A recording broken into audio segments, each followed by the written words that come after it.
program, goes out and does marketing for them to attract more members.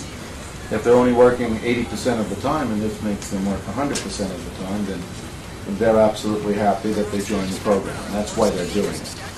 In regards to getting a typical dental plan where you have a $50 deductible and 100% is then reimbursed on preventive, 80% on basic, 50% on major, by the time you get done paying the premiums, and even if you have a lot of dental plans, the maximum they're going to pay you back is $1,000. They're only going to pay you 50% on major services, so it's really not worth it. You have to have a lot of dental expenses every year to beat the system under the dental program. Under medical insurance, well, that's one of those insurances, unfortunately, which is very, very costly, which every one of us needs. You just can't go without that. It's like having a home and not having fire and theft on your home. Yes? You mentioned, what's the difference between certified and qualified for the board? Board certified means that they have taken certain courses, passed certain tests to be board certified. Board qualified means that they've taken a certain number of tests, but they haven't taken all of the tests yet, which would make them board certified.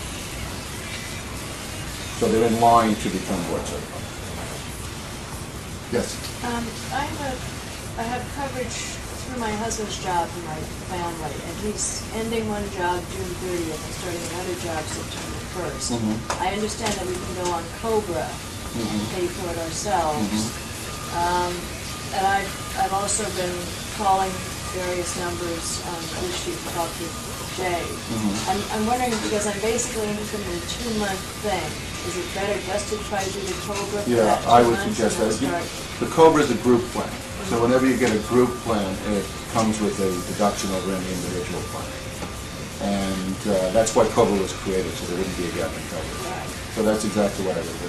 And even when we do have the coverage through his job, it's still $200 a month pre-tax dollars deducted. Is there any program that is any less expensive than that? No. Unfortunately. We're all in the same boat. If there are any sole proprietors here, since I don't know exactly what all of you do as a profession. Sole proprietor, by the way, is one that is not a W-2 employee. That is a dancer that at the end of the year, they up their income and they file a Schedule C for their expenses. You're basically a sole proprietor.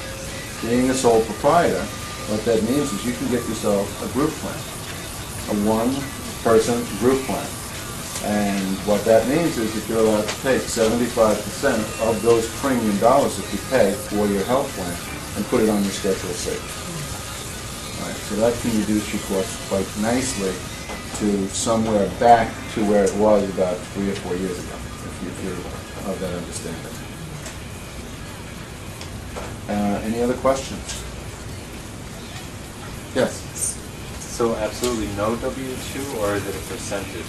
No, W-2 has to buy an individual plan. They cannot get a group plan because they're not actually a sole proprietor. They're an employee of someone. Right, but if you work 1 hour a week somewhere. Oh, if you work 1 hour a week as a W-2, but the majority of your income comes with a 1099, then you're a sole proprietor. It basically comes down to whether you file a Schedule C.